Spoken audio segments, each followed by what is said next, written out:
Hey everyone, Mr. Happy here, and in this video, I'm going to be walking you through the latest Criterion dungeon added in patch 6.45, another Mount Rokkon. You'll unlock this after doing the variant equivalent. You just have to go back to Old Charlian, and there should be a guy down by the docks with a blue exclamation mark over his head. The reason I'm doing this style of video is because I am working on a traditional style one, but I know how long it took for me to get the last Criterion guide out, and I know the average lifespan of the content. So I figured let me get some sort of resource out to help people with understanding the mechanics and seeing some correct ways to do it. And then, I'll get to the other one so it's on the channel sooner or later, probably in the next week or so. But if there's a specific mechanic you want to skip to, I'll still afford you the timestamps in the description. There will be one for each of the bosses, and then there will be one for each of the mechanics on each of the bosses. There may not be every single variant, pun intended, of every mechanic visible because I'm just going to be using our one Savage clear run to ensure we see every mechanic, but that doesn't mean we see every possible version of every mechanic. So again, I'll be explaining everything and how to figure it out and other things to look for that may help as well. Excuse me if I have to clear my throat throughout this because I've been a little congested and this is a lot of talking I'm about to do. But with that, let's get started. So upon entering another Mount Rokkon, the Criterion dungeon, you will be greeted by what looks to be a boss room, but it is actually your first trash pull, something unique to Criterion. Now this trash it doesn't like being called trash, I guess is what I should say. There's going to be two packs of mobs, one on the left and one on the right. But what you may not see right away is there's actually a mob called a Yuki on the far end of the room. That mob is going to be patrolling around the room. And if at any point it aggroes you prior to you killing the other two trash packs, it will proceed to just one-shot people over and over again. Other than that, it does stop to do one attack about halfway through the trash pull, but that is just something you're going to have to look for. And I'll make mention of that when we get to it. So we get the boss gate down, and because we're on Savage, we have to start the dungeon all over again every time we wipe, hence why we were just zoning in and we got the forward. In normal Criterion, if you wipe on the trash pull or you wipe on the boss, you just have to get back and pull it again. If you time out of the instance, you do have to re-pull and redo everything in the dungeon, but it's structured much more like a standard dungeon. Where on Savage, you have permadeath, and if your entire party wipes, you have to go back to the dungeon and start it from the beginning, from the first trash pull, and clear it all the way through the last boss without dying, without hitting enrage, and within a time limit. There actually is a time limit on the entire dungeon in Savage. So you're going to be seeing all of that stuff. I'll only make mention of Savage occasionally, but the mechanics are all functionally the same on Savage, so I can use this footage and it should be fine.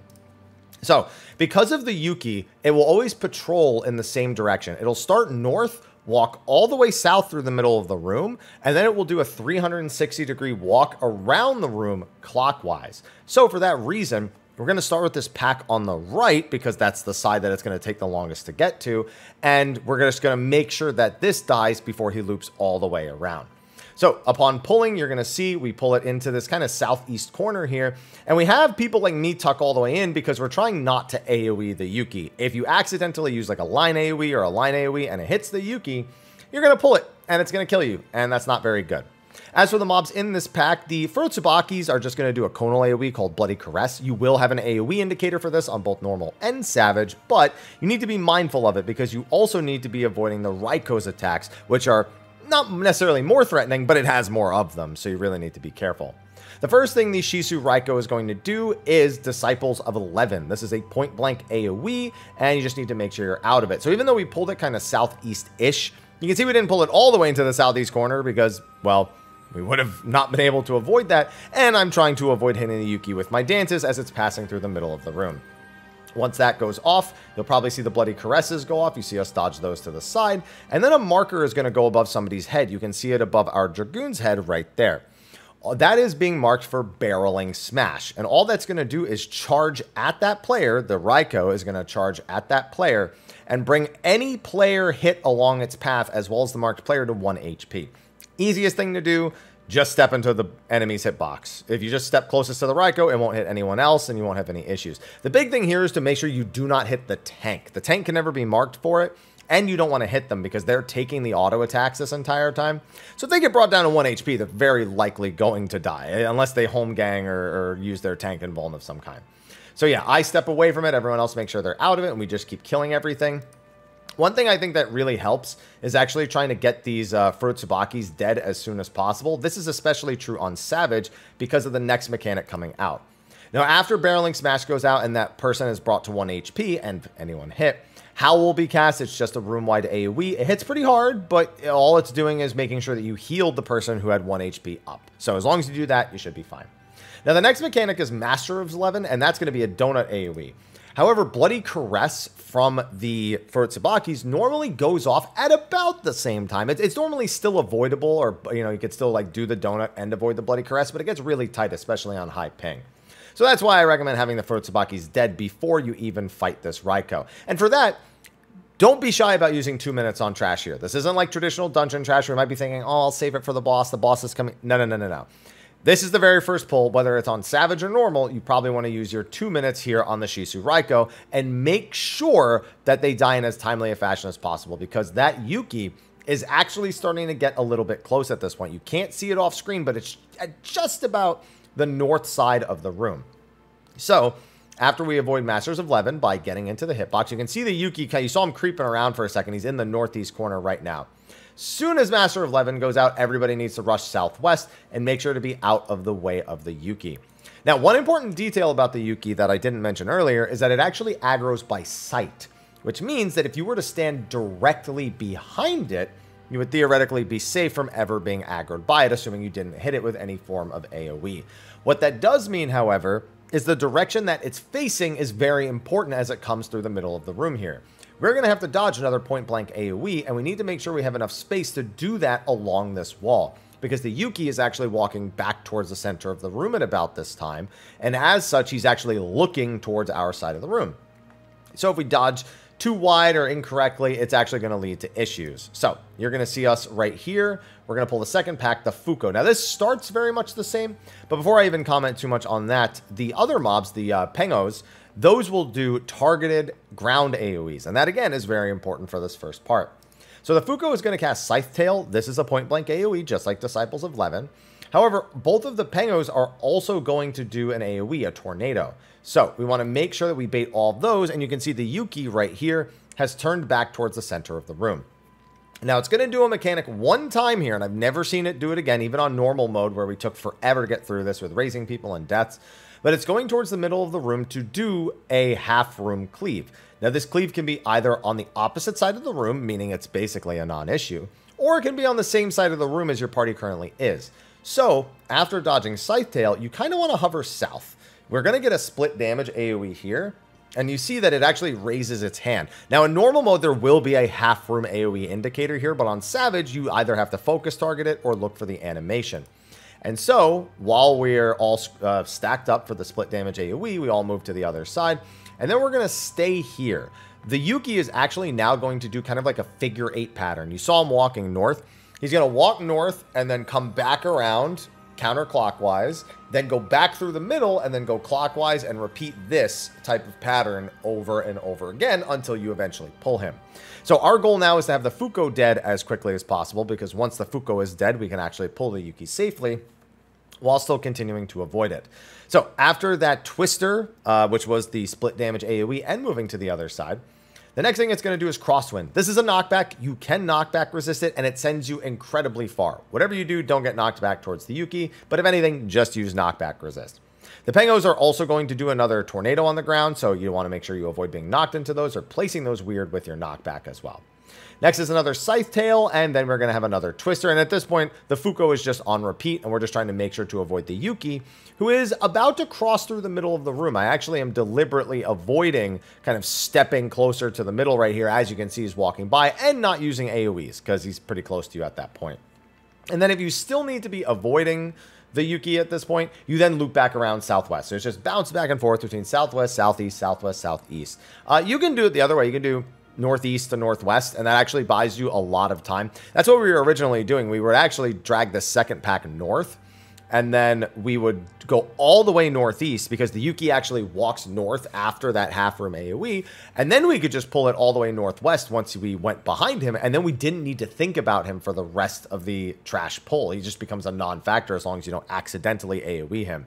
But we ended up leaning towards the south side just because we didn't like, after the half-room AoE that he did, that he was walking towards us while we were doing a split damage AoE while we were doing that. But that's going to depend on your kill time. That's going to depend on your comfort. So I'll leave that up to you. Once you have the Yuki in combat, it autos incredibly hard, especially on Savage. And then it'll do those half room AoEs. Right swipe means stand on his left. Left swipe means stand on his right. That is the first trash pull of the dungeon. And you don't get anything for that other than access to the first boss, Shishio. Now, Shishio is a very visually cluttered fight, so I expect you'll have to take quite some time in order to get this one down precisely. Of course, it's going to do 2 autos and then a raid wide. Keep that name in mind, Enkyo. That is just the generic raid wide, but the boss does have a lot of attacks that do party damage. The very first attack is going to be Storm Cloud summons into Cloud Eater, I believe it is, Storm Eater. Smoke Eater. We got there eventually. So it's going to summon all of these smoke clouds around the room, and then it's going to eat anywhere from 1 to 3 packs of them. Now, there is a limit to the patterns here. For example, this pattern of clouds, where you can see it's kind of just like a wall of clouds on each side of the room. He can only ever eat these pairs of clouds 2 or 3 times. And then the remaining clouds and the boss themselves are going to change their attributes depending on how many clouds were eaten. If the boss, the less the boss eats in terms of clouds, the smaller the AoEs from the clouds will be, and the less AoEs the boss itself will actually do at the same time. The more that it eats, the more AoEs the boss will do, and the bigger the AoEs from the clouds will be. So each of these patterns has a specific way of dodging, and we would consider this kind of the quote-unquote hard pattern, because this is, I think, is probably the hardest pattern here, the double eat. So this is where we've had this. So if you see the clouds lined up like that, where there's like a wall of them on each side, and he eats twice, then that means there's only a single safe spot to actually start the fight. Now, you'll see what I mean by he ate twice. He sucked in 2 sets of clouds, and now there's 2 line AoEs going through the room. When a line AoE impacts a cloud, it causes it to explode. When a cloud explodes, it will then explode any nearby ones, but there's like a little bit of a delay between each of the explosions. When you get this pattern with 2 eats, you're looking to stand next to one of the line AoEs, or the very first line AoE the boss does, and you should be kind of next to a cloud. You don't want another cloud next to the cloud that you see the cloud that's in the AoE. You want to make sure that cloud is isolated right there, and that you're standing next to a cloud that's not in the initial AoE. Then after those first ones go off, you just rotate into them and you should be safe from all the rest. You can also keep moving just to make sure you're extra safe there, because as you can see, we had those explosions behind us. Now, the hard pattern there is one that I think is unfortunate, that I don't think it's actually in our clear run here. But effectively, if he is on that same cloud pattern and he eats 3 sets of clouds, you need to find the cloud that is in the first AoE and kind of go like 90 degrees away from it along the wall, and then wait for it to explode and then move into it. So that one is probably the most visually confusing one to figure out, and hopefully it's at the end of this fight. I don't recall. But the easy pattern one, I almost feel like I don't even need to tell you. Understanding how the clouds and the AoEs work makes the easy pattern, regardless of whether it's 1 or 2 sets of clouds eaten, kind of common sense. There's basically always an orb that's in the center, or is a kind of center-ish in the room, and you can almost always just wait for the first one to go off and then follow it in, or go along one that's along the wall and then go in. It's a much more common sense pattern to avoid. So whether or not we see that later doesn't really have much of an impact. I don't think you guys will struggle with the patterns other than the one I just showed you.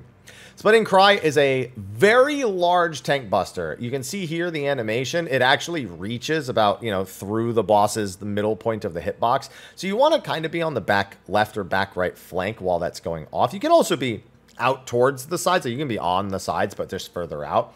Just make sure you're not like in the hitbox and along the sides, because you will get blasted by it, as you can see with the starting point being right here and then going out. The other thing is right after that is Slither. This is just a tail conal AoE, so don't be behind the boss.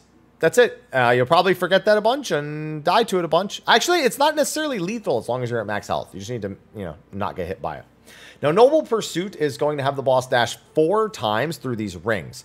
The rings are determining the direction it will dash, and the dash itself does do an AoE. especially if you've done normal mode, you know that.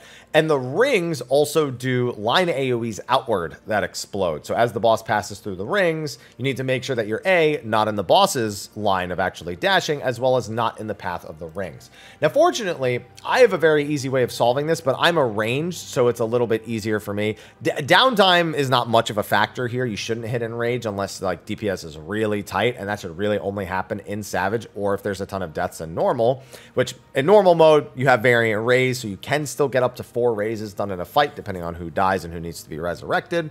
But you can't do traditional raising, so it's kind of important more so to just stay alive in normal mode, because you shouldn't really hit the enrage as long as everyone survives. But what I like to do is I look opposite of the boss, and the first pattern of rings always goes directly from north to south. The second one is either going to go east or west along the wall. You can kind of see it back here, these rings. So the boss is going through here, and then here, and then here, and then off through the wall here. So I always just look where the rings are, and I go to the opposite side. So because they're on the east side of the room, I'm immediately going to dip west. And there's only 2 possible patterns here. This is considered to be the safest spot for this pattern because I can literally stand still now the entire mechanic and I will not get hit. I'll also be right by where the boss is going to end the mechanic because you can see those rings behind me. Those are actually the 4th and final dash where the boss will end and do a raid-wide AoE. Our Dragoon, on the other hand, you can see is over there, and that's because they wanted to stay on the boss as long as possible. If you do that spot, you need to do an extra movement, which will be avoiding these rings to my left. You can see there's rings behind my Twitch chat right here. And those are going to blast. If he were to just stand there the whole time, he'd get blasted by them.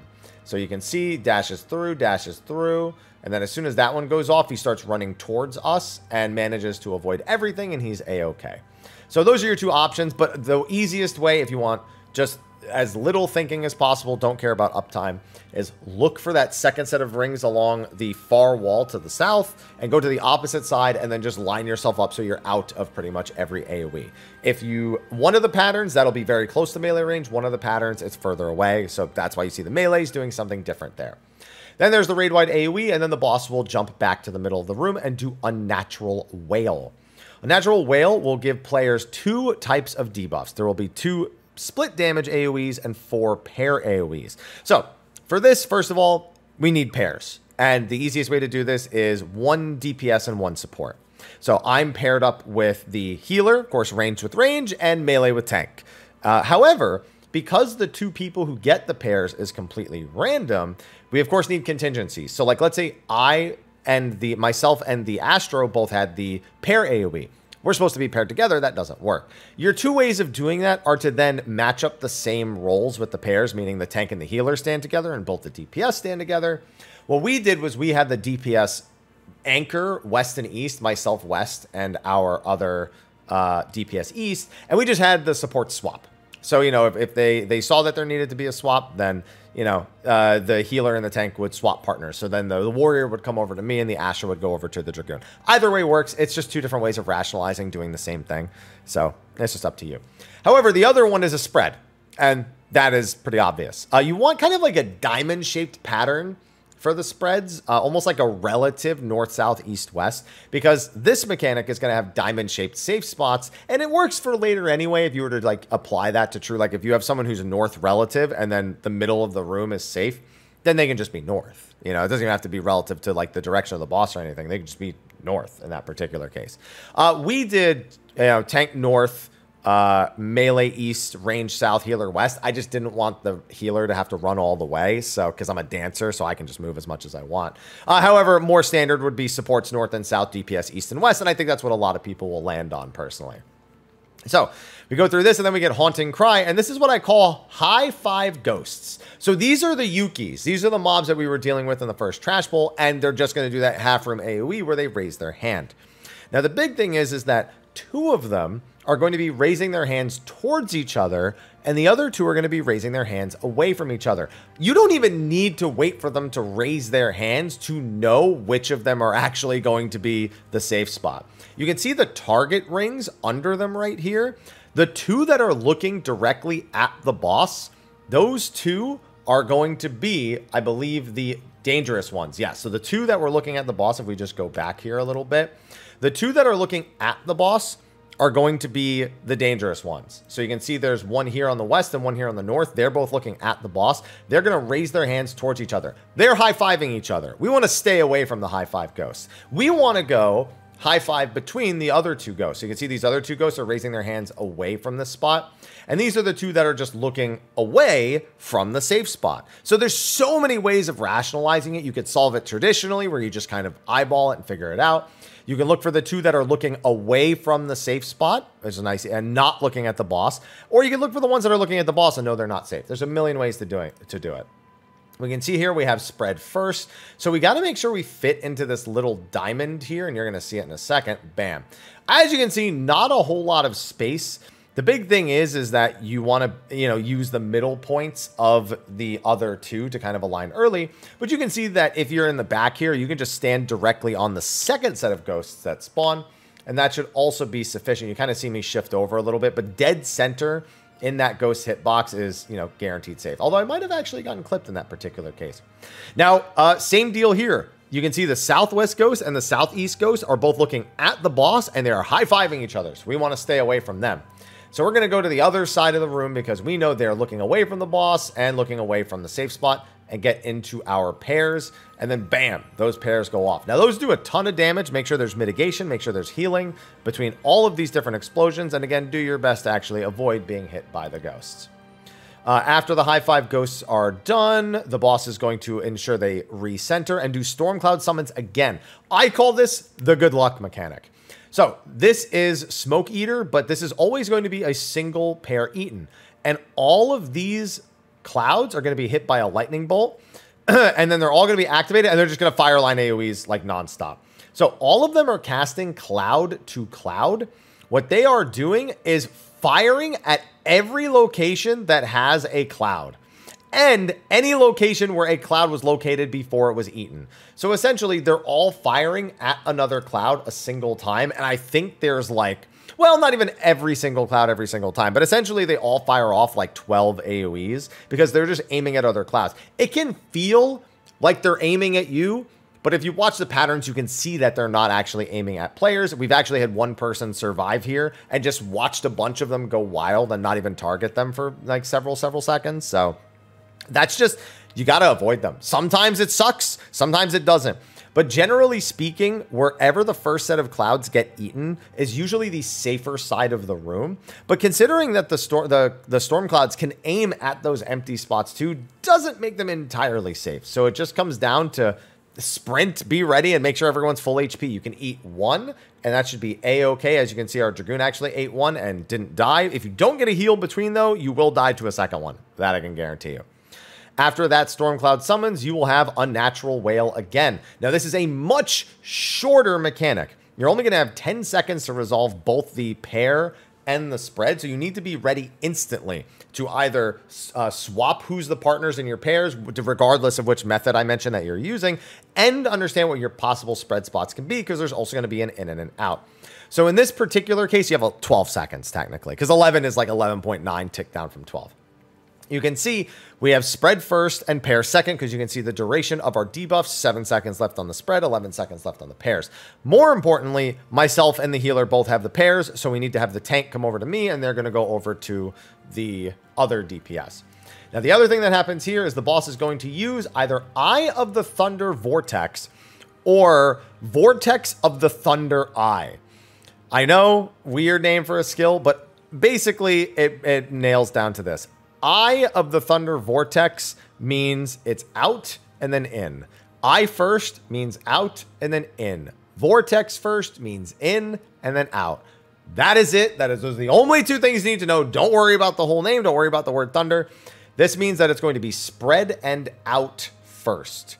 So we just need to make sure we're both out and away from each other. And it's a pretty big out, by the way. It's not you can't max melee this. You can see how big the actual AoE range is right here. And then we're going to have to do our pairs inside for the second hit. And you can see, bam, pairs and in. There's going to be a raid-wide AoE right after with Enkyo, so make sure you have mitigation and heals. It's going to be 3 back-to-back very rapid hits, so it can be very dangerous, especially on Savage. So we're through almost all the mechanics, but the next big one is, as I like to call it, spooky ghosts. It's Haunting Cry 2, and each player is going to get a ghost that tethers to them and slowly hovers towards them. Each few seconds, they're going to pulse an AoE. Not lethal, but you don't want to get hit by it. So, slow enough that you could actually pass through your own ghost and make it to the other side without being hit, which can be important because the way the room is laid out here can make this quite tricky. So, there's going to be 2 towers that spawn and 2 players that are marked with, as I like to call them, deformations. These players are going to do giant AoEs that explode and do magic vulnerability up. So the 2 marked players, the marker I have over my head, means we need to be away from everyone else, while the 2 unmarked players are going to have to do their towers after the ghosts fully resolve.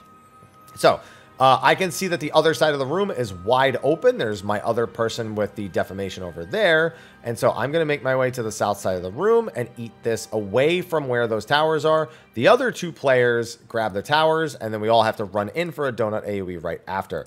Important thing to note, you can see the cast Vengeful Souls here at the top. The ghost's final AoE pulse happens at the O in Souls. So as we're going through the cast bar here, we've got 1 more pulse, and the ghosts are gone now. So, like, they were actually gone a second ago. They pulsed for the final time about a second ago. So you can see the tether actually wear off at about that time. You can see right there. So you can see right about in the O and Souls, the tether's gone. Ghosts are gone, no more AoEs. The tower people have that remaining time to get into the tower. So this was a big body language check. We didn't have like a prio system or anything. We just kind of all looked around and went, okay, where's my nearest safe spot for this mechanic? Where's my nearest tower? Where is my partner and what is nearest to them as well? So like if you're next to a tower, but your partner is to the right of you and the second tower is to the left of you, you need the common sense to move over to make room for them to take the tower that they're closest to. So little things like that, little body language understandings like that are very important. And again, by the way, this all hits very hard. So make sure you don't do that. Make sure you don't die to that. Thunder Vortex is always in. This is always a donut AoE. Thunder Vortex is always a donut AoE, and it will always be what happens right after the spooky ghosts resolve. Then it's another splitting cry. Then it's another tail AoE. So don't be in front, don't be on the flank, and don't be behind. Get to those back left and back right flanks to make sure you have an easy time. And now you've done the whole fight. Everything's just on repeat. So we have another Stormcloud summons. This is a different pattern from the first one, but not necessarily, okay, well, I think it's always the opposite easier hard pattern or harder easy pattern. But this is the other cloud alignment that I was talking about. So you can see the last one if I scroll all the way back, where the clouds again cover kind of like half the room at the initial start before he starts eating them. See how there's like a wall of them over here and a wall of them behind me? As we go to the second Stormcloud summons, you can see that there's kind of like a line of them that goes through the middle of the room. That is generally considered to be the easier ones to avoid because, again, there's just way more space to actually avoid stuff here. Now here he can eat 1 or 2 clouds. He eats 1 set of clouds, so he's only going to do 1 AoE. So, easy tell for this. See this cloud in the middle here that is going to go off? We have another perfectly viable space right over here. Soon as the middle AoE goes off, we can just step in before the AoEs behind us start exploding and make sure we step away from that cloud that we were just standing on top of. I almost go a little too far, and that's unfortunate. And then you have another Stormcloud summons, but this is actually going to be the fat or fatter version of the Stormcloud where it was just, I called good luck. It's just a ton of line AoEs, but the size of the line AoEs depends on whether he eats 2 or 3 times here. So he'll always eat at least 2, but he can eat up to 3, and that's going to mean less line AoEs, but they are massive. If you are a melee, stay with your tank and just dodge wherever they dodge, because good luck trying to figure out how to do positionals here.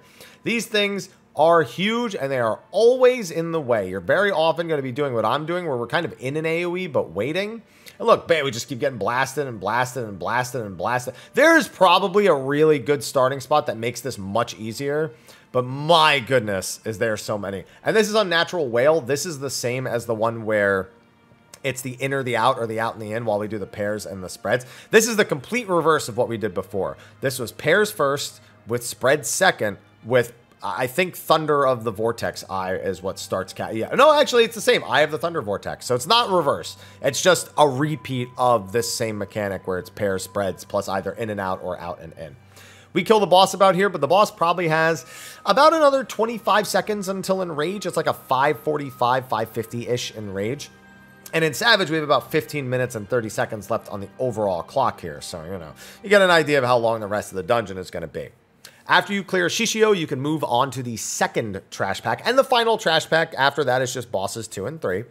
And here, you're only going to have to defeat 3 mobs, but you're going to want to fight them one at a time. First, you're going to be right in front of a Shishu Kotenju. Now, the Kotenju here, not that big of a deal. It does have some attacks you need to avoid. Very powerful, very dangerous.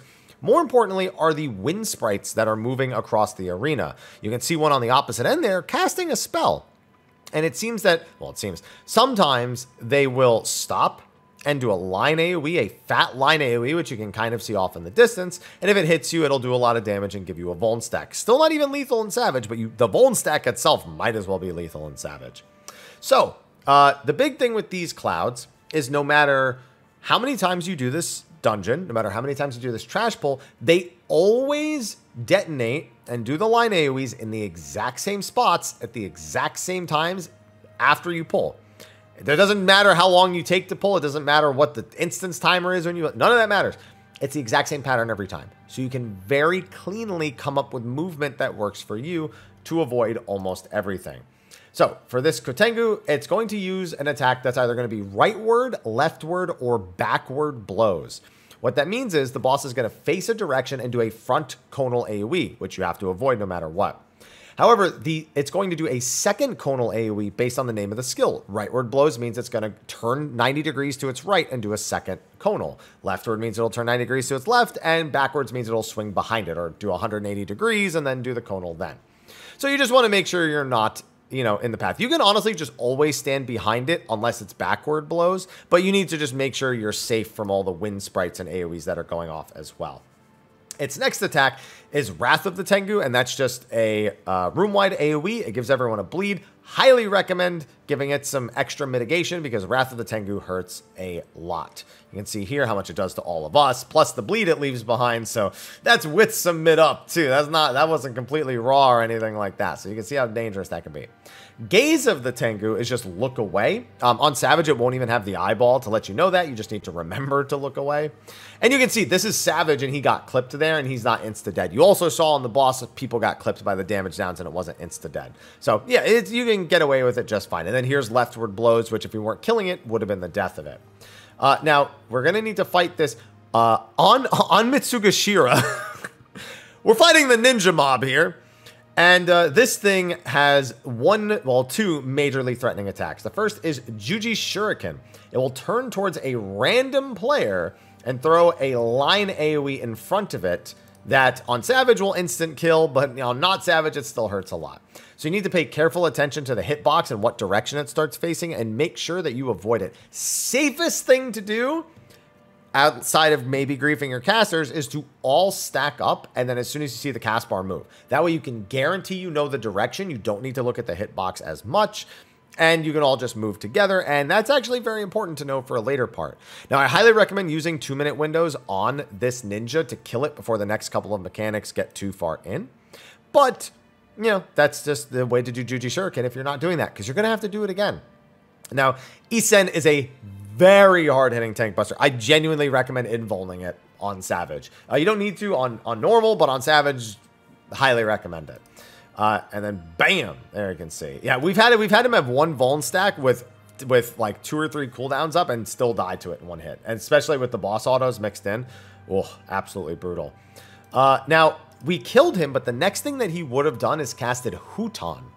Huton increases his cast speed for 15 seconds, and then he just spams Juji Shurikens, which are going to have a much faster cast time. So fast that you cannot react really after seeing it. You kind of need to see the boss turning and already be getting out of the way. That's why by standing together, you can all just run in a circle together around the enemy pretty much, as long as you don't get hit by any of the wind sprites and the AoEs they're firing. You have to dodge like 4 or 5 in a row. And yeah, you just don't want those to catch people. So by making sure they're all baited in the same direction every time, you can really eliminate a lot of problems. But I recommend just killing it before it even gets to Huton, like you see us doing here. And finally, we just have one more of the other mob. As you're crossing over the bridge, be careful of the AoEs. There's one behind us. There's one to the left of us, one to the right of us. There's one to the right of us again. There's going to be one to the front left that's firing back there. One on the left that's going to start firing again in a second. And other than that, it's just the same exact mob. You're just trying to be mindful of the wind sprites on this side of the room now instead of the wind sprites on the other side of the room. But that's it. That's it for the second trash pull here in another Mount Rokkon. And then we move over to our actual Rat Jam boss. We have, and let me make sure I get the name right, Gorai the Uncaged. Now, this boss has some pretty tricky stuff to it. It's probably stuff you'll wipe to the first time, but hopefully I'm here to minimize the number of times that happens. Unenlightenment is his room-wide AoE, and it does have a burn associated with it. So you definitely want MIT and regens and stuff for that, because that burn will hurt a lot if it goes completely unmitigated. In fact, unmitigated on Savage, you will probably die outright. And on normal, it will probably just hurt a lot. Now, Seal of the Scurrying Sparks is going to be his next attack. And that is just going to be the thing that puts a pair AoE on you and your ally. Now, those are pair AoEs, same pair stuff that we did before. We paired a DPS and a support. If there needed to be a swap, the support swapped. Do that however you want. It's the exact same thing. So, with that in mind, we then move on into Flame and Sulfur, I believe it's called. Or is it Seal or Sear? It's here. Seal of Scurrying Sparks. That's a tongue twister. Then you have Flame and Sulfur. This is going to summon two AoEs. Both of them you should recognize from the variant dungeon if you've done it already. The rock AoEs are going to do a point blank that expands, and the fire AoEs are going to do a line AoE that expands. Now, that's what they do by default, but the boss is going to channel a skill here. You're going to see it in a second. Brazen Ballad. Now, the boss can have two different animations for Brazen Ballad. One that is a red circle, and the other that is a blue triangle. If it is a red circle, all of these AoEs are going to expand just as I described to you. If they are a blue triangle instead, they become the opposite effects. So basically, you want to stand in all the AoEs in order to make sure you're safe if it's blue, and you want to stand out of all the AoEs if it's red. We have red here, so you're going to see me go all the way to the corner over here, and then you're going to see all the AoEs expand in a second, like so. Bam. And then we're in our pair groups. We take the damage together, and we're good. Now, you're going to want to quickly heal up because Impure Purgation is next. And this is a conal AoE on each player, followed up by a second AoE in the exact same location. So you all want to bait these AoEs away from each other and then move out after the initial hit to avoid the second follow-up hit. Very, very simple. The tank is then going to get a tank... I'm sorry, this isn't the tank buster. I jumped ahead a little bit. Next, we have... the hammer. We have Thunder Call and Hammer. So Thunder Call is going to summon a ton of lightning orbs, and they're in such a pattern that one of them is a little bit further away from the Thunder Orbs than the rest. So you can see how these Thunder Orbs that I'm looking at, I'm like in a line with them. They're kind of curved off to my left. That means the orb to my right is the furthest away from all the AoEs. These are all going to do massive AoEs that are, you know, they're just point blank AoEs when they eventually explode. However, the boss is going to target a non-tank player, I believe, with Humble Hammer. Humble Hammer will mini any orb or player that it hits, which makes the next attack survivable. Mini's description here makes it seem like it's something wrong, but we just minied everybody and it worked fine every time. In fact, when we weren't minied, we died instantly to the next attack after Humble Hammer. So you'll see that Hammer does a little AoE. It gives us all the mini debuff. You can see I get it. My other three party members get it. And then we all have to step out of that AoE before shock goes off. But the boss itself is actually going to do a giant line AoE in the direction of the party here. I believe it's aimed at the healers, but we've always just been together, so we just say it's aimed at the party. And that is both a wild charge and a mechanical check. If you are not minied, it does about 114,000 damage, which is only survivable by the tank. However, even if the tank is... anyone who's minied takes less damage, including the tank. So your tank can do this minied or unminied, but they'll take less damage if they're minied, which is super weird. So that's what we did. We just make sure that everyone's minied. But more importantly, because it's a wild charge, the tank needs to stand in front of everyone else. So we just step forward towards the boss. The tank takes an extra step forward. We make sure we're mitigated and healed up. And then bam, we all share the AoE and move on. Yeah, we kept thinking that maybe we were overthinking it, but then like 3 hours into Prague, I was like, you know what? Let me just not mini myself again and see if we were crazy about that. I'll stand behind everyone else and see if it works. Nope, I died. I was the only one who died. Even though, you know, it's not, the mini description is just the generic one, but you need to be minied for that mechanic if you are a non-tank. And even as a tank, you just don't want to take as much damage. Now there's going to be a tank buster. It is a giant circular AoE called Torching Torment, and it will leave a bleed behind, so make sure this is adequately mitigated so the dot doesn't hurt too much on top of the auto attacks. Now next, we all stack up. I don't know why we're stacking in front of the boss here, by the way. We should really be stacking behind the boss, because I'm sure our melee would really appreciate it. But yeah, we're all stacking together here, and we're all going to get marked with 1s, 2s, 3s, and 4s. 2 players are going to be marked with 1 and 3. And two players are going to be marked with 2 and 4. This is Rousing Reincarnation. So the way this works is you need to cleanse these debuffs with towers that are going to come down that match the icon and color of the debuff. So the first set of towers needs to be eaten by the players with the 1 marker, the second set of towers with the 2, the third set of towers with the 3, and the fourth set with the 4.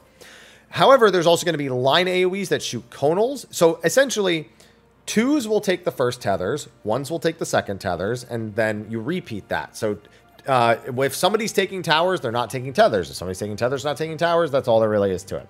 So we all stack up, and we have the 2s step forward. Now again, here, same deal.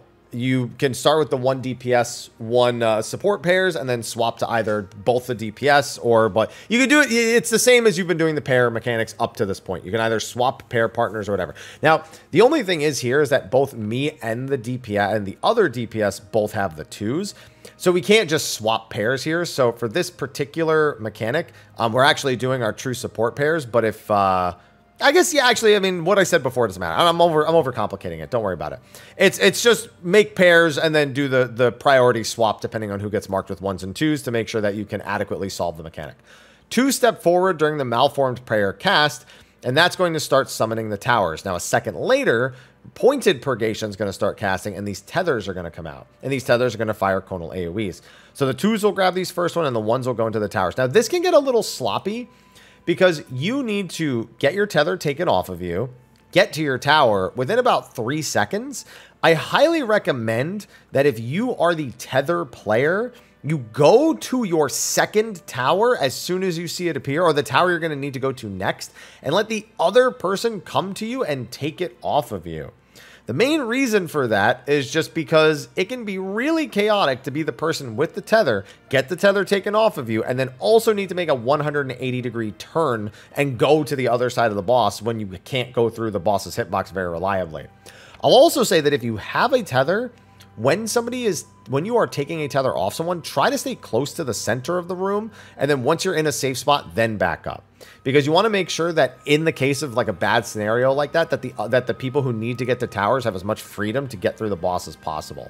So mine goes off. I'm actually this tower next to me, so I'm already well positioned. And you can see the Dragoon has to move over a little bit. I'm going to grab this one back, and you can see that they have the one next to them. So this is kind of what we would call a fortunate pattern, where you really don't need much of a strategy for it. But sometimes you constantly have to 180 around the room, and it is so uncomfortable when the people with the tethers can more freely pre-position. They have enough time to just like move the tethers once they have them without worry about killing anyone. And that just makes their movement and everyone else's movement a whole lot easier. And then finally, the last one, again, we got an easy pattern, so they take it off me, and I just take a step to the right, and I get my last one, and bam, we're done. These all do pretty significant damage, so make sure there's healing in between each of the different sets, because you're going to take 4 instances of damage on everybody here. Not to mention, Unenlightenment right afterwards, Raid Wide and Burn, that hurts as well.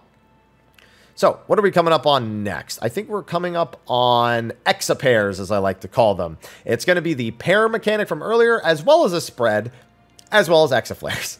So, Seal of Scurrying Sparks is going to give every player a spread and 2 players a pair. Same way we've been dealing with the pairs this whole time. Both me and the other DPS have it, so we're already in separate groups with our support pairs.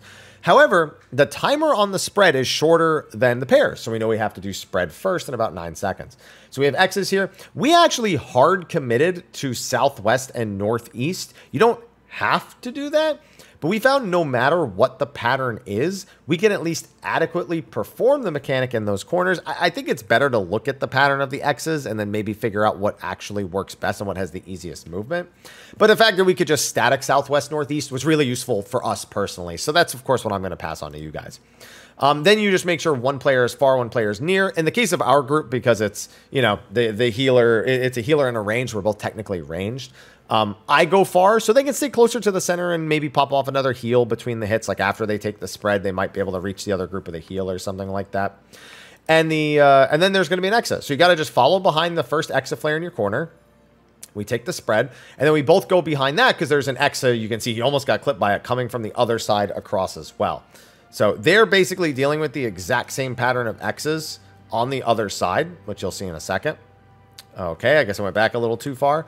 So yeah, they actually get that exact same set of X's where they're going to have like one on each side of them on the other side. And they can be going east to west, north to south, west to east. It's going to be the same. But just know that we can't stand where we're standing here the whole time because there's an Exa coming from the other side all the way over to our side. That's why we got to make sure we chase behind this one and make sure we do it safely. So then they come over to me, and because we're ranged, we don't care. The melees actually go back into melee range here, and we lose a lot of health there because it's very, very scary. So yeah, heal, mitt, all that stuff. Don't need to say that again. Now, here is a place where you're probably going to see a number of different strats. Fighting Spirits is a limit cut. The boss will jump from the center to the first player, then from the first player to the second to the third to the fourth, and then finally the fourth back to the center of the room. Every time it jumps, it does a plus-shaped AoE based on the direction it's facing between jumps. So if it jumps from middle to northwest, for example, it's going to do an AoE directly behind it, in front of it, and to its left and its right. So it kind of looks diagonal in a sense, and that'll make even more sense later. But just know that whatever direction he's jumping, he'll do a plus AoE in that direction. So you need to make sure that as the player not being jumped on, that you are adequately avoiding that. So what we did is we have 1, 2, and 3 go northwest, northeast, southwest. So you're going to see us kind of pre-position for that right now. With, you can see 1 over to my left. They actually use knockback resist and just go. So you can see, yeah, 1's going northwest, 2 is going opposite of me, 3, I'm going southwest. 4 actually starts directly south, was what we started with here. We're going to have 4 move into their spot after the fact. So 1 is going to jump northwest, and you can see because it jumped northwest and it's doing the cross AoE. See how it looks like it's diagonal, but it's just because he's jumping from middle to northwest and doing a plus AoE, so it just looks that way. So that first jump, as long as 4 is directly south and 2 and 3 are in the corner. Oh, I didn't even really mention it. The Fighting Spirits cast bar actually has a knockback as well. You can knockback resist it if you want. I just take the knockback and ride it out, and that's the only reason why you see that from me. Now, it'll jump from 1 to 2 next. So after you have been hit, you will always need to avoid the next jump because the boss is doing a plus. So it means he'll aim behind him from wherever he is jumping to. So 1, 2, and 3, fortunately, don't have too much difficulty in their movement. 1 and 2 can basically just move counterclockwise to the nearest cardinal. So, you know, our northwest moves west, our northeast moves north. And they should be able to get out of the way of the next jump. I, however, have to go a different way. I have to go to the west side. So you can see the AoE is kind of happening off to the side. I take mine. So that's, by the way, that exact size of the AoE, that exact shape of the AoE, that exact aiming of the AoE, that's how 1 looks with this strategy as well. So you can see, bam, see how that's exactly what 1's perspective would be if I were a 1, but I'm a 3. So I'm going to head to the north and head to the west side. And then there's the one last jump. And if you're an even numbered 1, that's what it looks like. So you can't be along the wall, you know, on the east or south side here at that point. Now, the boss will do one last jump. So this is like a Z pattern because it goes northwest, northeast, southwest, southeast. But the 4 needs to wait until 1 and 2 go off to get into position because the 4 spot's going to be covered by both. They can kind of get a little close to it here after the initial, after the 1 goes off. They can kind of get close to that, but it's just important that they make sure they're not there too early or they're going to die to the blunt resistance down that comes from it. After that goes off, the boss is going to jump middle and do one last one. Because he's in the southeast corner and jumping middle, it ensures that all 4 cardinals are cleanly safe. Now, that can go any number of ways depending on the strategy that you do. But we really liked having these nice, clean, safe cardinals for this mechanic. And it just makes the movement after taking your individual hit much easier to understand and comprehend. And that, I think is, oh, no. There's one more mechanic. So you have Torching Torment again, Tank Buster. But the next mechanic is probably the most important one. On normal Criterion, good chance that you skip it with decent enough DPS. But if you don't, you really need to know how to do it. And there are quite a few ways. I don't think the way we're doing it is probably the best way to do it. Our way was just the most logical way that we solved under very, I guess, short prog scenarios. But I'm willing to bet there are better ways to do it. So what's going to happen is you're going to receive 4 debuffs, and they're going to be between the orange debuff and the blue debuff, like the ones you had during the last tether mechanic, the one where you were rotating around with the tether and you had to take turns taking the towers and stuff. However, 3 of them will always be the same color or same animal, and then 1 will be different. It'll either be the very first debuff or the 4th debuff that you have that will, you know, be a different color. The big thing is that the first debuff on the list, the shortest duration debuff, actually puts down a tower of that same animal. So I have the orange debuff, so I'm going to be putting down the squirrel tower. Whereas if I had the blue debuff, I would be putting down the otter tower. And that's going to be something that another person has to use. You're never able to use your own tower that you are spawning to resolve the mechanic. So you're essentially putting it down for somebody else. So what we did is we started with our pairing groups. We had the DPS start south, just because why not, and the support start north. And if we could solve for each other's, then that's fine. We'll just stay on the same side. However, if we can't, then we would do a swap. I don't know why we swapped to doing DPS south and supports north instead of doing the pairs we were doing before. That's just the kind of thing that happens during proc. You never know. However, if we're the same, then there needs to be a swap. Somebody from their side needs to come to our side, and we just had designated, you know, tank melee swap. However, that's not the important thing. The other scenario is the important one, what we like to call the mono strat. So you can see that myself and the Astro have 3 of the same color ones in a row. Our 22, 24, and 26 second debuff are all the same color. That means we need to eat 3 of the same tower in a row, which means we need to be putting down towers that make that possible within the 2-second time frame you have between each of those debuffs. We decided to do a full downtime strategy for this because it was much easier for us to quantify. We don't come anywhere near the enrage. We can stop and focus on it, and there's a ton of damage here as well. So personals and MIT are all very, very useful here because you're going to be on very far parts of the room. So what we decided to do was make it so that if we had what we called all 3 monocolors, in the case of the way our debuffs are now, that those 2 people would go to the south side of the room to start. Now keep in mind I say to start because there is a chance that we need to rotate 90 degrees for this strat.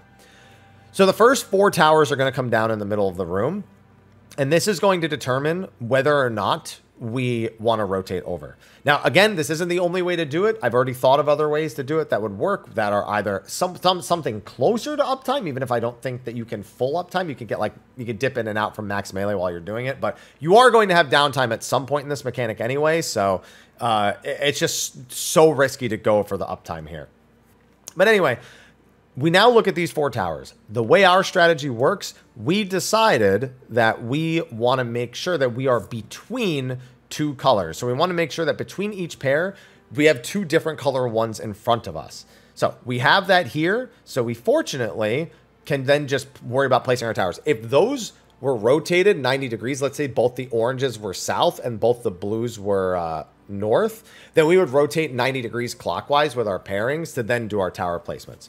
So the big thing here is you are always solving opposite of what you need to do first. No matter what the pattern is, that is how we always rationalize it, because you can never be putting a tower down for yourself. That is like the #1 rule amongst things. So I'm going to need blue first, so I know that I'm going to want to put my tower down opposite of that. So I want to put it down in front of the other orange tower. You could also quantify this with the mono as the other person is going to need 3 of the same because I need 3 of the same. So I need to put it in between those 2. But this is essentially where you want to place it, right on this little intersection that's between the other 2 towers that are adjacent to you. The reason is if your tower that you put down overlaps another tower, it instantly explodes and wipes the group. So you need to make sure they aren't touching each other, which can get quite scary if you were to go for melee uptime. So you can see when the first debuff wears off, it puts the towers down. And now I just need to go solve for what I need because I solved for the other person. So I get in the first tower. Remember, each of these hits does a lot of damage, so personals are very useful here. Now, as the second hit is coming out, you're going to get a cross AoE that spawns, one cross AoE and then a second cross AoE. Solve for the towers before solving for the cross AoEs, because all 3 towers will hit before the cross AoEs go off. And you can see there's not a lot of time. Now, of course, in your third tower, you want to make sure you're safe from the cross AoE and then dodge into the first one after it goes off when the safe spot reveals itself. That is going to take the most practice. If you are the other group, it looks pretty much identical. It's the same logic, but it's one of those things you absolutely need to practice. And again, it is far from the only way to do it. And I think there are smarter and faster ways to do it, but that was our first common sense. We are going to take this and roll with it. It is safe. Now, fortunately, I do get to show you the other version of this. This is when the pattern is blue. So you can see it has those blue triangles around it. So you're always going to want to stand away from the direct cardinal. So you can see, like, we go to our safe spot. That's the one that's safest. It is nowhere near another rock. And on top of that, we want to make sure while we're standing in both AoEs that we're actually away from the west cardinal here. And you can see on the mini map on the other side, they're doing largely the same thing. They're southeast.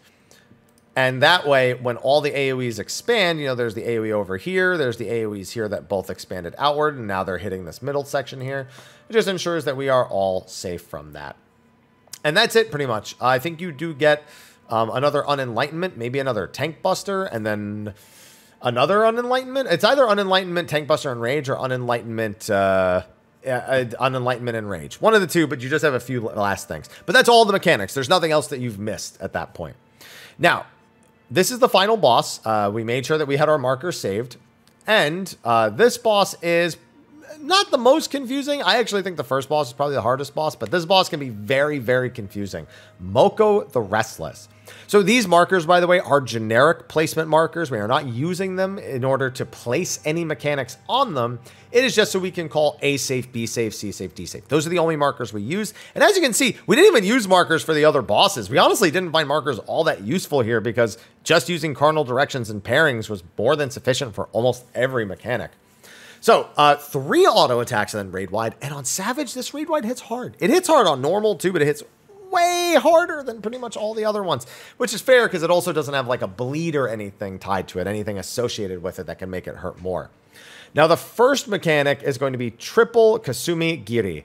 Now, this can be very confusing to rationalize, and it is something that will, once again, 100% take practice before you fully comprehend how to dodge it and get used to all the potential movements. So, Kasumi Giri is the attack with the water in the water and the Pac-Man shaped AoE in the center. This is designating that he's going to do a 270-degree AoE in a direction based on the direction he's facing, and the water indicates that it will be a donut AoE. So you need to be in the boss and in front of him in order to avoid both AoEs. Now, fire means it is a point-blank AoE, so you need to be out of the boss's hitbox. The confusing thing here is that it is a triple Kasumi Giri. So you need to understand what each of these means. Now, this means to the right of the boss's hitbox, not the direction we're facing, the right of the boss's hitbox. Or, is that? I'm sorry, left. I'm dumb. Now I'm the dumb one. No, left of the boss's hitbox is going to be safe, and that it's fire, so it means we need to be out and to the left. And then finally, we get a third one because it's a triple, and that means in to the right. Now, that's not that hard to understand. What's confusing is that the boss actually turns almost every time it does this attack. If the boss is doing a frontal AoE like this, they are actually going to spin 180 degrees after the attack. If they do a left or a right, they are going to spin 90 degrees after the attack. And it just takes a lot, because the big thing is that it's not turning towards the safe spot. It's turning in the opposite direction of the safe spot. So you'll see we're in front of him here, and he turns behind him because that's opposite. That's why it's 180 degrees. It's really just opposite of wherever the safe spot is where he's turning, unless it's a rear AoE, because then you're already in the safe spot's already behind him, so he doesn't need to turn at all. So now we know he's turned 180 degrees, so we need to be on his left and out, because it was left and out for fire. Then, because this is safe, he's turning away from us again. And now we know it's right and in, so we get in his hitbox on his right. There's enough time that if you remember what's over his head, even if you can't like predict the rotations, there's enough time to just react to it. I would recommend saving sprint whenever there is 2 fire AoEs back to back. That is the part that's tough. And this one, I guess I'll go back and do this one again with you from scratch. So this one is, I'll wait for it to cast. This one is front and in, basically the same way we started, which means he's going to spin 180 degrees, left and out, which is exactly the same as the last one, and then back and in, which is now you'll get to see him not turn after the 3rd hit. So, which is hilarious, because whenever you get back and in, it just means take a step forward. Because you're already going to be behind him, so it's just whether it's in or out. But you can see he didn't turn after he did the back and in, so that's the thing that gets confusing. Then there's a Conal Tank Buster here. Hits hard, mitigate it. Don't mess around with any of those. And now we have Scarlet Auspice, I believe it's called. Yeah, he'll jump to the middle of the room and do Scarlet Auspice. This does a point-blank AoE, just like the fires that he was doing during the other attack. You'll also need to get to his flanks, because he's going to do a big AoE, Boundless Scarlet, that hits tons of places in the room, leaving behind these fire lines. Next, he will use Invocation of Vengeance, and this will put, what do you know, spread and pair markers on everybody.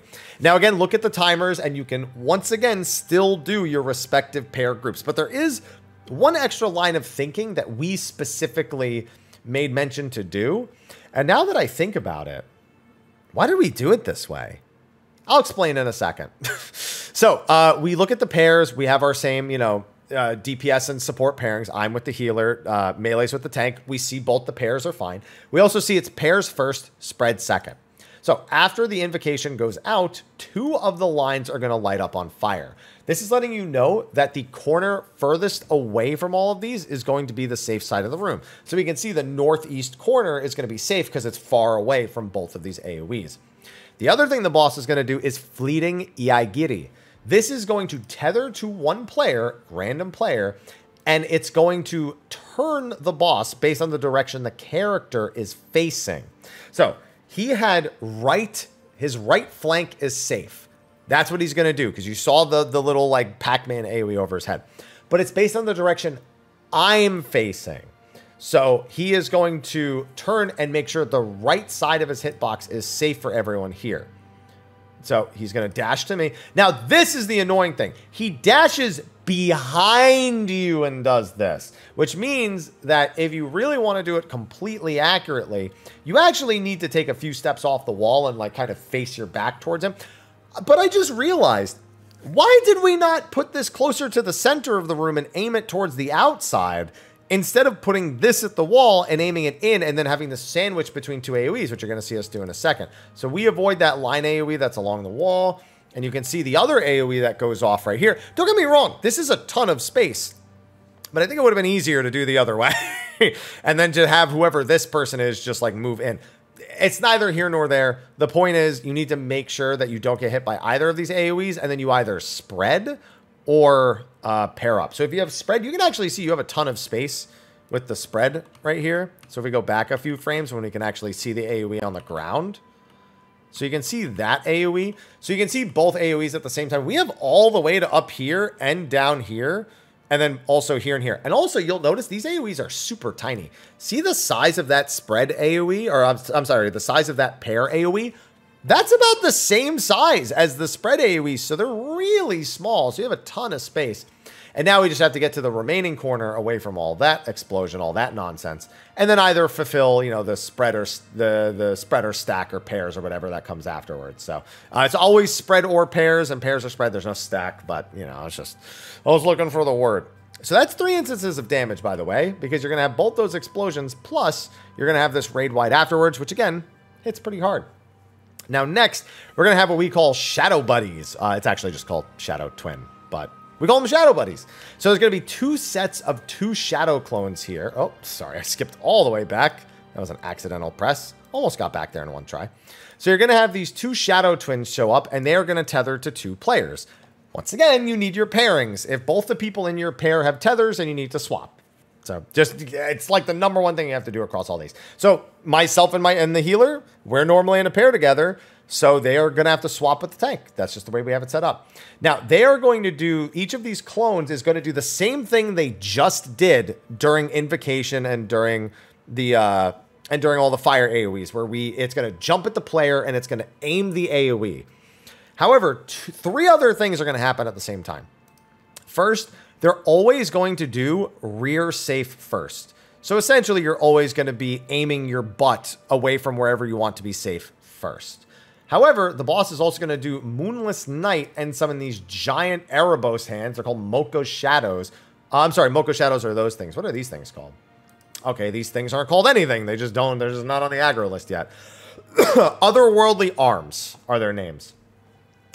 They're either going to spawn opposite of each other east and west, or opposite of each other north and south. We have the party start north and south and rotate clockwise if they end up north and south. However, they do a big circular AoE, so it just leaves these kind of tiny pizza slices, you know, on the remaining 2 sides of the room safe. So we need to make sure that we aim the samurai so that the back makes that area safe. Then we need to make sure that the follow-up location is also safe. So you can see that the one that's tethered to me says it's going to be left safe second. The other one for the other party says right safe second. Now that's important because the boss has an attack over their head called Near Edge. And that's going to have 3 diamonds. It's either going to be 3 diamonds pushed very tightly together, or it's going to be 3 diamonds separated. This is going to determine how you bait the next attack. The boss is going to fire an AoE bind at the player that is nearest for the diamonds that are pushed together, or farthest for the diamonds that are pushed far apart. The untethered player needs to take this AoE bait and be far enough away from the tethered player to not hit them. The reason being is that the tethered player needs to dodge the first AoE that comes out from the clone that's dashing to them. If they're bound, they can't do that. However, because the bind is AoE, you need to make sure you're far enough away. It also means the tethered player needs to aim their AoE to make that other person safe, and it needs to be contingent on whether that person needs to be near or far. So we have near baits here, and I have left bait second. So the way I like to do it is this. I first make sure that behind me is safe here. That person is standing. You can kind of see between the butt crack of the AoEs down here. They're going to get hit with the bind, and they're going to be stuck. They can't move. So I need to make sure they don't get hit by this first attack. So by making sure the rear is safe, they're perfectly fine. And now we know it's left safe second. So what I made sure to do was kind of turn the boss slightly so that it's an easier run for them. And there's plenty of safe space over here. As you can see, look at all that safe space. Now, the next one, I'm actually glad it's in the video because I remember it's in our kill VOD. The next one's a little more tricky. The other person in your pair is going to get it. So you don't need, you've already done the swap. This is just going to be the other person in the pair. And it's going to be 2 more sets of hands. Again, these could rotate 90 degrees. They just didn't in our run. We also got near safe twice in a row. Excuse me. So apologies that there's no far safe example, but essentially the 2 spots you see us in, you would swap. So we also got front safe second. This one's a little scary because the only real solution for this is the tether person needs to be an extra step off the wall, and the bait person needs to make sure they are as close to the meeting points of the AoEs as they can possibly be. So back safe first, make sure to do that, and then I just get to the other side and we're safe. We have that tiny safe spot. You can probably still make that safer by leaning the boss to a side instead of doing anything else, because then it still like widens it, so it's like more along the wall, but it's still a pretty long run regardless of what you do. So that one's a big pain. So if you can get that one down, it helps a lot. But there's AoEs. Every Moonless Night there, the bind AoE, all of that stuff does damage, so there's tons of healing and MIT required there as well. And it's followed up by a room-wide AoE with Kinky release, so make sure you do that right after. Now next is Azure Auspice, and remember in the first boss when I called something the good luck mechanic? Azure Auspice, not really as much of a good luck mechanic. It starts, you need to start in and then dodge out because it's the water AoE, so you need to be in. But all this is going to do is all 4 of these lines are going to go off one at a time. and they're going to constantly splash outward. They're the wave AoEs that splash outward. These ones don't knock back, but they do a lot of damage, and they give a damage down if you get hit. So these can go off in any order, and you just need to use your eyes to try and avoid them. I mean, there's not really much else you can do. This is one of the easier patterns. I recommend that if you get them across from each other, like if you get the same one twice in a row, that you kind of take a wide angle around it. But you can see here that it's just all about making sure you avoid all the AoEs. Now, the really evil thing that happens here is as the fourth one is going off, the boss starts casting a triple Kasumi Niri or Kasumi Giri. You need to make sure at least one person is paying attention to that and that they don't miss what it is. It's left and out first, then back and in, and I can't believe we get this, and back and in. I didn't even know that could happen. Double back in is the most hilarious thing because, look, we do the first one, and then we just stand still for both. I couldn't believe that we just got double back in on what would be our eventual clear pull, and then a raid-wide AoE. So that's why I call that one a good luck mechanic. You just have to know how to common sense all the waves and dodge them. It's also worth noting on the waves, after the, like, second wave, it looks like, maybe after the first time they expand, they kind of slow down. So, like, you'll see what I mean here. The first one will go off, and then the follow-up AoE right after that will be very quick. So you'll see, bam, first one goes off. Second one for it goes off right now. So I don't know why I did that. The second one goes off right now. Now, the third one didn't go off till now. You see how long that took? So it's like you have a lot of time to contemplate dodging after that initial one. So it's very important that you make sure not to under or overestimate that, because that change in tempo can be very, very dangerous. But other than that, yeah, we get the triple Kasumi Giri, and this is exactly as it is before. We just get lucky with a really easy pattern.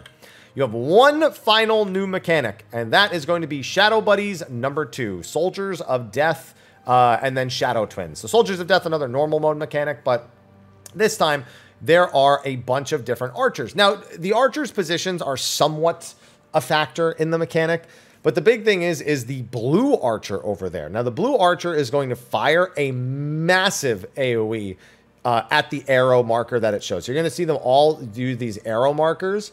The blue AoE is massive, while the red AoEs are kind of tiny. So the red AoEs are going to fire 1 into the center and 3 into the corners. And they're small, but, you know, they take up a reasonable amount of space. Whereas the blue one is going to fire a massive AoE. We use the blue section as kind of our center point of the mechanic, where we're doing everything on the opposite side of the room. What it essentially means is 2 cardinal directions are going to be completely safe from any of the archers. And we have to resolve all 4 of these Shadow Twins within that set space. Now, we have a rule for this. We already know that the blue marker is over on the opposite side. It's in the, where are we? I'm trying to figure out where we are at the moment. It is in the D and C corner. So because we know that the blue marker is hitting the D and C markers, we have A and B as safe. So we need to now fit all 4 of these shadows into that spot. And here's the caveat, without overlapping them. And we need to do both of the double EI Giris that they're doing, very similar to what we did during the earlier Shadow Buddies. So there's a very easy way to resolve this. We, first of all, if a Shadow Buddy is on your safe cardinal, like I'm tethered to the one right next to B, and we know B is going to be safe, I am going there. Person over at A, same deal. C and D need to react because we need to have 2 opposite of the second EI Giri on the same side. So like I have a left safe double EI Giri for the second hit.